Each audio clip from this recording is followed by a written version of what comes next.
आपोलिया हिताचं असे जागता धन्य माता पिता तयाची आनंद कर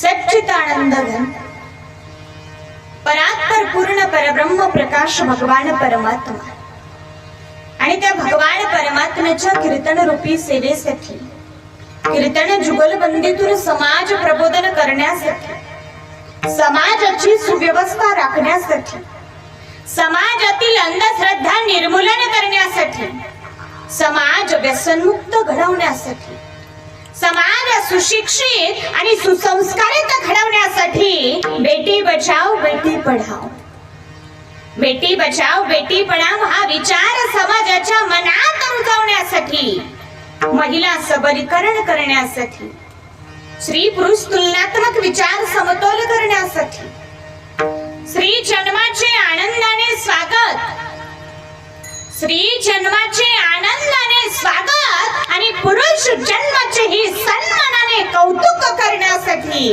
अर्थात स्त्री व पुरुष यांना समान दर्जा देऊन समाजामध्ये समान वागणूक मिळण्यासाठी देशातील जगातील विश्वातील समाजातील स्त्री पुरुषांमध्ये बांधलेली विषमता टाळण्यासाठी आणि या सर्व गोष्टींचा विचार माणसाच्या मनावरती सुव्यवस्थितपणे बिंबवण्यासाठीचा हा एक छोटासा प्रयोग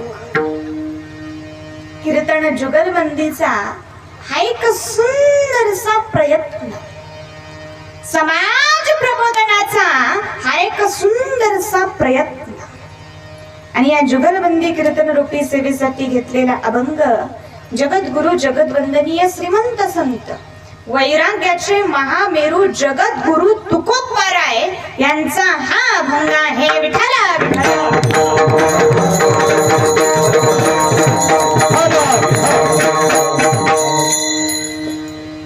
अभंग तुकोबारायांचा आहे. आपोलिया हिता जो असे जागता. कोणता अभंग आहे? आपोलिया हिता जो असे. बघा सर्वजण म्हणाले की नाही जागता. अरे नसेल म्हणाले तर आता म्हणा. आपोलिया हिता जो असे असा सर्वांच्या हृदयात बसलेला अभंग आहे. हा अभंग जवळजवळ सर्व टाळकऱ्यांच्या पाठ आहे. सर्व टाळकऱ्यांच्या पाठ आहे आणि प्रत्येक भाविक भक्ताच्या कानपाठ आहे. म्हणजे इथे बसलेल्यांपैकी प्रत्येकाने हा अभंग ऐकलेला आहे आणि असेलच एखादा भाविक भक्त की ज्याने आजपर्यंत आपोलिया हिता हा अभंगच ऐकला नाही तर तो महाभाग्यवंत. कमीत कमी आपल्या कार्यक्रमात ठेवण्याच्या लायकीचा नाही. तुम्ही म्हणा, आपण नाही म्हणणार रे बाबा. विठ्ठला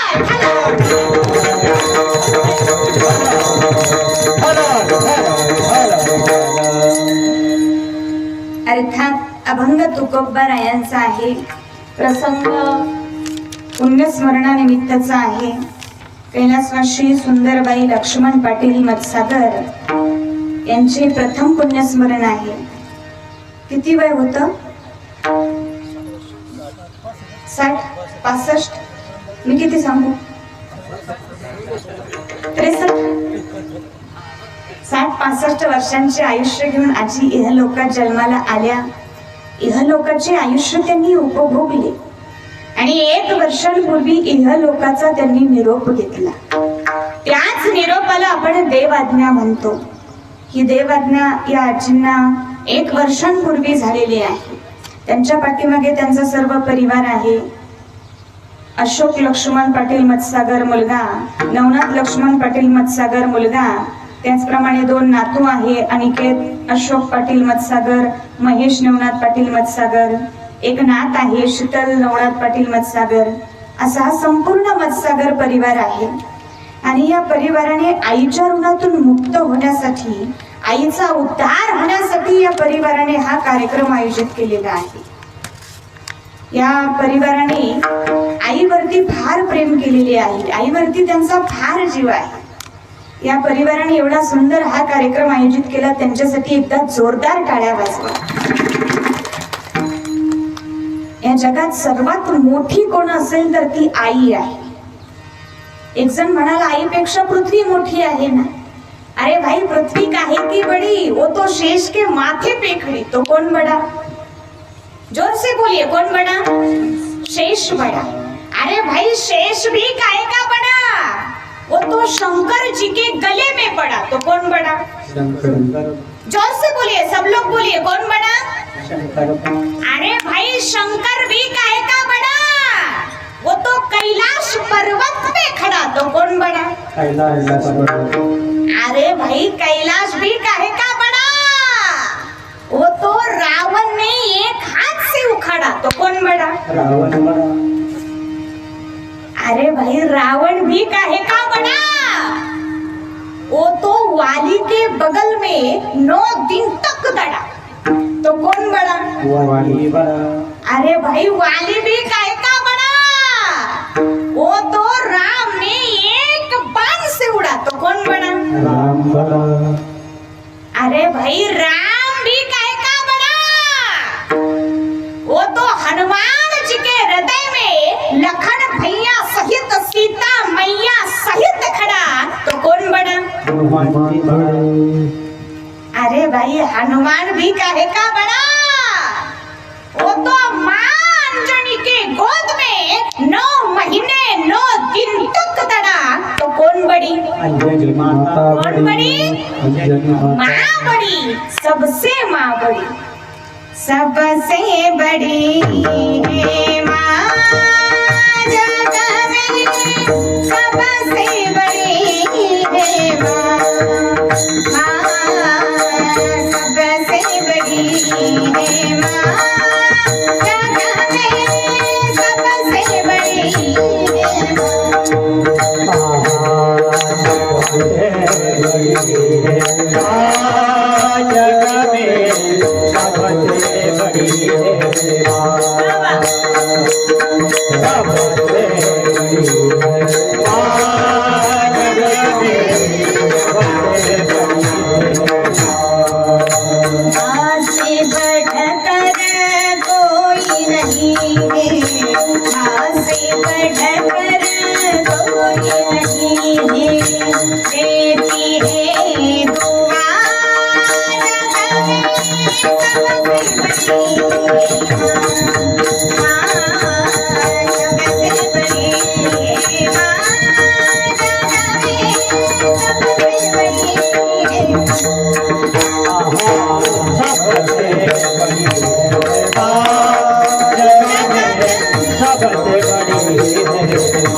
या जगात सर्वात श्रेष्ठ कोण असेल तर ती आई आहे. म्हणून या परिवाराने आईच्या ऋणातून मुक्त होण्यासाठी, आईच्या उद्धारासाठी एवढा सुंदर हा कार्यक्रम आयोजित केला. या कार्यक्रमाच्या निमित्ताने ज्ञानदानाचा म्हणजे कीर्तनाचा कार्यक्रम आयोजित केला, अन्नदानाचाही कार्यक्रम आयोजित केला, दक्षिणादानाचा कार्यक्रम या ठिकाणी आयोजित केला. सुंदर असा कार्यक्रम या ठिकाणी आयोजित केला. आणि आजच्या कीर्तनाला साथसंगत करणारे गायनाचार्य, काय नाव आहे? हरिभक्तपरायण राजूभाऊ महाराज मत्सागर. त्याचप्रमाणे कृष्ण महाराज, हरिभक्तपरायण कृष्णा महाराज इंगळे. ऐकायला कमी येतं ना मला वयामानानुसार. त्याचप्रमाणे मृदंगाचार्य हरिभक्तपरायण गणेश महाराज तुपे छान मृदंग वाजवतात. त्यांनी आजपर्यंत बऱ्याच जणांना वाजवलेलं आहे, नाही म्हणजे कीर्तन वाजवलेलं आहे. कीर्तन आताही फार गोड आहे. त्याचप्रमाणे आमचे पेटी मास्तर बाबा पंडित अधिकार. अरे वा, नावही काय छान आहे, पंडित अधिकार.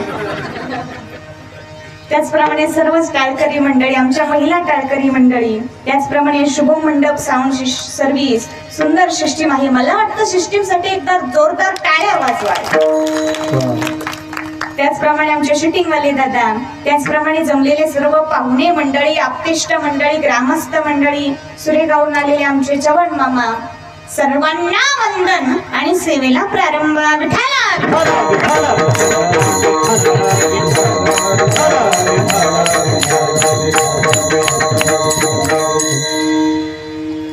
बऱ्याच जणांचं कन्फ्युजन असतं की आमचं नातं काय आहे. ते कन्फ्युजन अगोदर मी दूर करते. आमचं नातं आहे ननंद भाऊजाईचं. आता पुढचा प्रश्न निर्माण होतो, ननंद कोण आणि भाऊजाई कोण?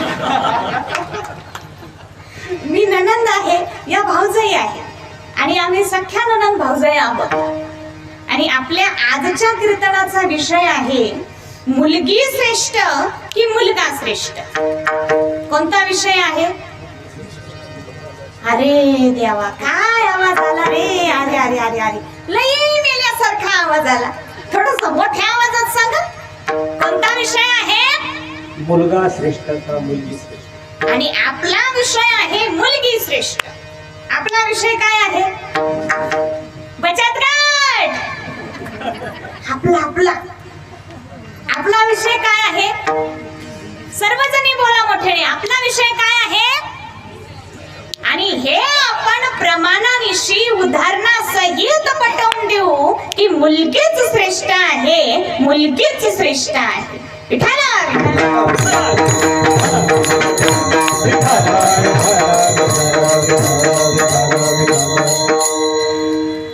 आणि कीर्तन जुगलबंदीतून समाज प्रबोधन करण्यासाठी, समाजाचा समतोल राखण्यासाठी, समाजाची सुव्यवस्था राखण्यासाठी, समाजाचे पतन रोखण्यासाठी, सृष्टीचा बॅलन्स राखण्यासाठी, देशाचा विकास घडवून आणण्यासाठी, उन्नत आणि पॉवरफुल देश घडवण्यासाठी आपला विषय आहे मुलगा श्रेष्ठ.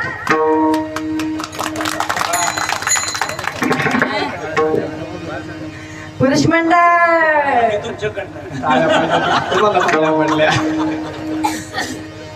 आपला विषय काय आहे? काय आहे? मुलगा श्रेष्ठ. आणि हेही आपण प्रमाणानिशी उदाहरणासहित पटवून देऊ की मुलगाच श्रेष्ठ आहे, मुलगाच श्रेष्ठ आहे. कोण श्रेष्ठ आहे? मुलगाच श्रेष्ठ आहे. आता मुलगी कशी श्रेष्ठ आहे ते या महाराजांनी पटवून द्याल. आणि पटवून देत असताना अभंगही सोडवावं. विठाला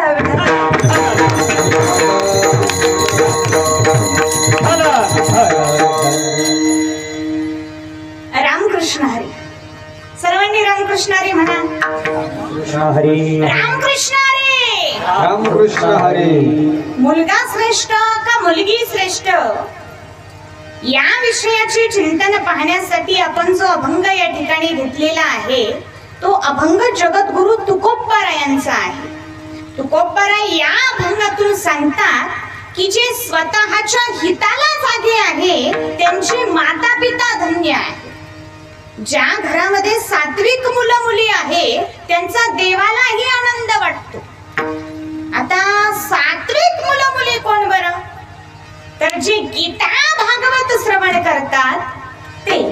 आणि असे जे काही गीता भागवत श्रवण करणारे आहे तुकोबाराय म्हणतात की माझ्या हातून त्यांची सेवा करू. असा या अभंगाचा सरळ सरळ भावार्थ आहे. विठाला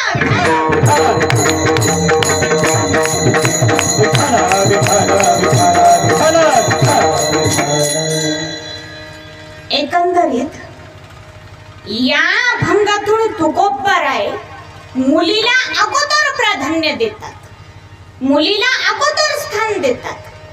कसे लक्ष देऊ नये का?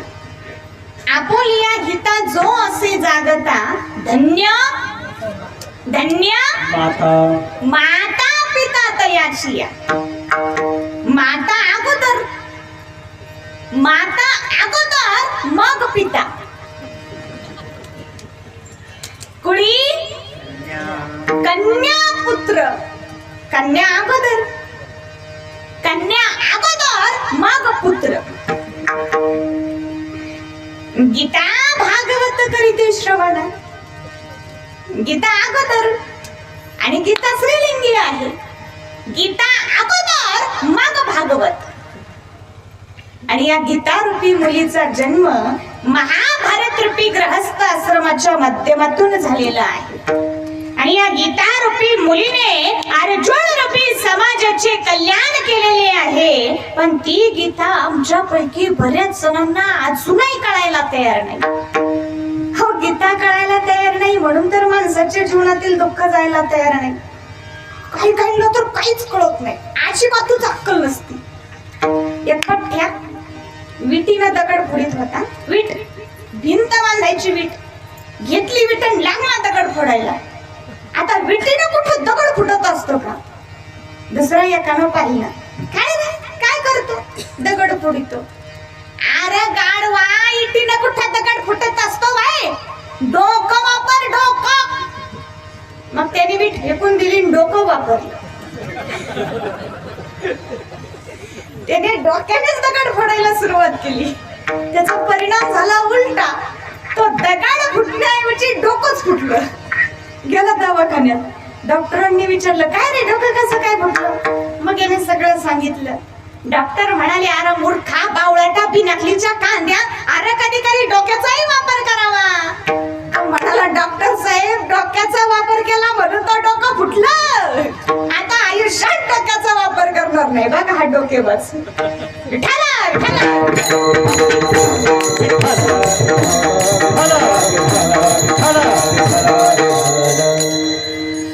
आश्रमला कधी कळायची बरं गीता? असो, तुकोबाराय मुलीला अगोदर प्राधान्य देतात, मुलीला अगोदर स्थान देतात. म्हणून आपले म्हणणे आहे की मुलगीच श्रेष्ठ आहे. कोण श्रेष्ठ आहे? सर्वजणी मोठ्याने बोला, कोण श्रेष्ठ आहे? मोठ्याने सांगा, कोण श्रेष्ठ आहे? आणि मुलगीच श्रेष्ठ आहे असे आपले म्हणणे आहे.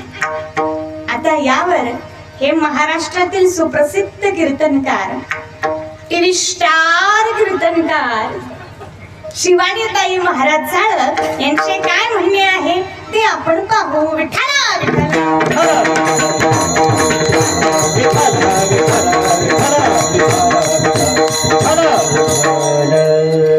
रामकृष्ण हरी. सर्वांनी रामकृष्ण हरी म्हणा. रामकृष्ण हरी. रामकृष्ण हरी. रामकृष्ण हरी. रामकृष्ण हरी. रामकृष्ण हरी. आताच आपल्या मुक्ताई महाराजांनी तुकोबारायांचा अभंग घेतला आणि अभंगाचा सरळ सरळ भावार्थ सांगितला. महाराजांनी आपोलिया हिता जो असे जागता या अभंगाचा अर्थ सांगितला की नाही? आजीबाई सांगितलं की नाही? सांगितला. पण तो अर्थ महाराजांनी मनाला वाटेल तोच सांगितला. महाराज काय म्हणाले? जे ध्यान देऊ नाही का? जे स्वतःच्या हिताला जागणारे आहे त्यांचे माता पिता धन्य आहे, असं महाराज म्हणाले की नाही? म्हणाले की नाही? बाबा म्हणाले की नाही? तुम्ही आपल्या पार्टीचे आहे ना? असं महाराज म्हणाले की नाही? म्हणाले. पण या चरणाचा अर्थ असा नाही. तुम्ही म्हणाल महाराज, मग या चरणाचा अर्थ कसा आहे ते तुम्हीच सांगा. मी सांगते, ध्यान देऊ नाही का? तुम्ही ऐकताय ना? पण नक्की. नाहीतर काय काय माणसं बसलेली असतात कीर्तनात आणि झटके मारतात घरच्या कुलपाला. एकदा एक मावशी कीर्तनात माझ्या समोर बसल्या आणि बसल्या बसल्या सारख्या झटके मारायच्या.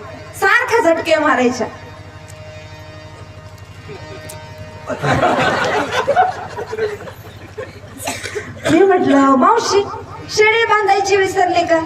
मावशी म्हणाल्या, नाही महाराज, शेळी बांधली. म्हटलं, मग बकरू बांधायचं विसरलं का? मावशी म्हणाल्या, हो महाराज, शेळी बांधली, बकरू बांधलं, कुलूप लावलं, कुलपाला झटका पण हाणला. पण म्हटलं, पण काय झालं? पण अगोदर कडी लावली की अगोदर कुलूप लावली हेच माझ्या ध्यानात येईना. म्हटलं, मावशी, अगोदर जर कडी लावलेली असेल तर ठीक, पण अगोदर कुलूप लावून नंतर कडी लावलेली असेल तर राम राम राम राम राम राम. मावशी बर कीर्तनातून उठल्या ना घरी जायला. पाठीमाग सुनबाई बसलेली होती. सुनबाई म्हणाल्या, आता बाई कुलूप बरोबर लावलेली आहे, बसा खाली. तेव्हा कुठं मावशी स्थिर झाल्या.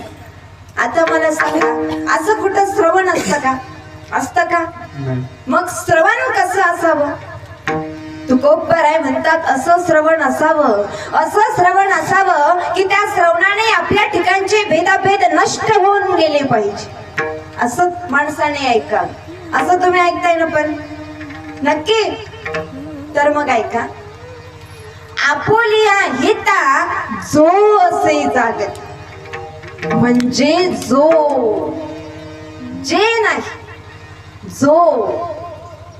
जो आपल्या हिताला जागणारा आहे त्याचे माता पिता धन्य आहे. जे नाही, जो पुरुष, जो माणूस, जो मुलगा आपल्या हिताला जागणारा आहे त्याचे माता पिता धन्य आहे. त्याचे माता पिता धन्य आहे. तिचे माता पिता नाही, त्यांचे माता पिता नाही, तर त्याचे माता पिता धन्य आहे. आणि हे महाराज म्हणाले त्यांचे माता पिता धन्य आहे. मग या महाराजांनी अभंगाचा अर्थ मनाला वाटेल तो सांगितला की नाही? या महाराजांना अभंगाचा अर्थच कळाला नाही, अनेक आले कीर्तन करायला. विठाला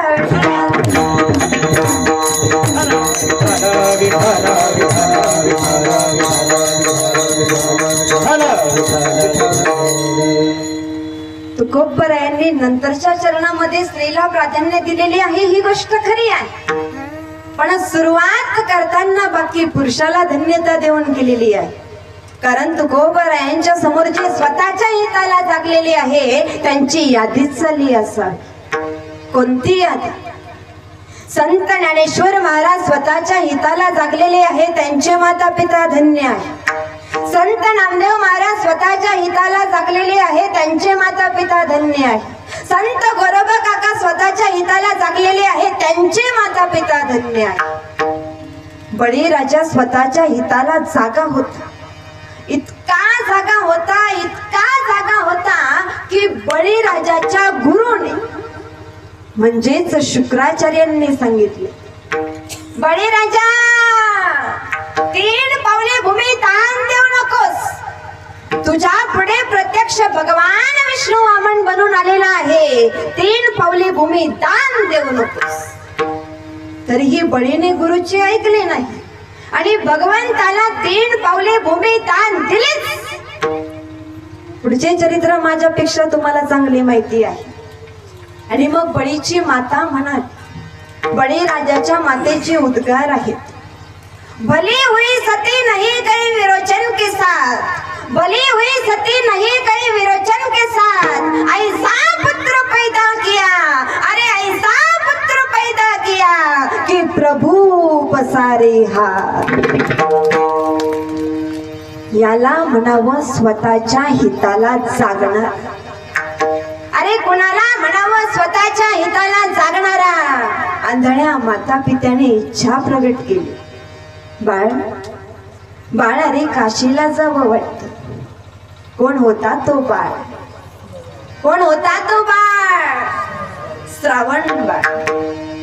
श्रावण बाळाने कावड तयार केली. कावडीच्या पारड्यात माता पित्यांना बसवले, काशी यात्रेला निघाले. रस्त्यात माता पित्यांना तहान लागली. एका झाडाखाली कावड ठेवली, पाणी आणण्यासाठी गेला. दशरथ राजाचा बाण लागला, प्राण सोडला, मेला. स्वतःच्या हिताला जागला. आणि माता पितांची सेवा करणं हे आपले हित आहे, स्वतःचे हित आहे. आणि त्या आपल्या हितासाठी तो जागला, आणि त्या आपल्या हितासाठी तो जागला. म्हणून तुकोबराय त्याच्या माता पित्याला धन्यता देतात अभंगाच्या.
आपुलिया हिता जोसे जागता धन्य माता पिता तयाचिया. दशरथ राजाच्या बाणाने श्रावण बाळाचा मृत्यू झाला आणि त्या आंधळ्या माता पित्याने शोक केला. बाळा श्रावण सांग कारे झोपला कोण्या सांग कारे झोपला कोण्या चांडळाने प्राण तुझा घेतला बाळा. पाणी आणायासी तू गेला होता बाळा रे गेला होता बाळा. प्राणी समजोनी बाळा हृदय बाण मारिला रे हृदय बाण मारिला. आजी दुःखाचा डोंगर पेटला कोण्या चांडळाने प्राण तुझा घेतला बाळा. दशरथ राजाच्या बाणाने श्रावण बाळाचा मृत्यू झाला. त्या आंधळ्या माता पित्याने शोक केला आणि त्या आंधळ्या माता पित्याने श्रावण बाळाची चिता रचली आणि त्या दोन्ही आंधळ्या माता पित्याने श्रावण बाळाच्या विरहात आपले प्राण सोडले.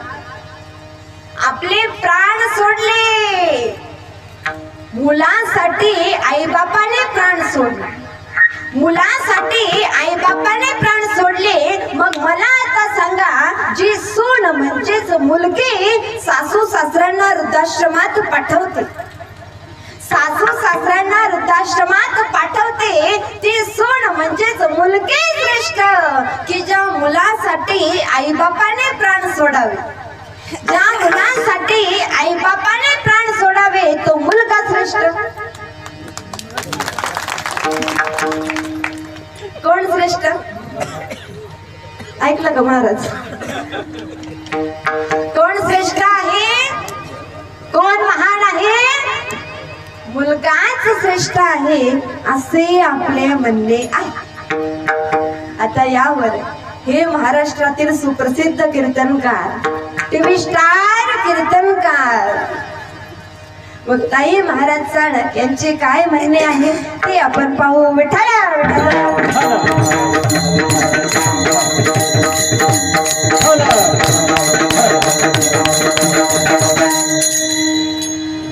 रामकृष्ण हरी.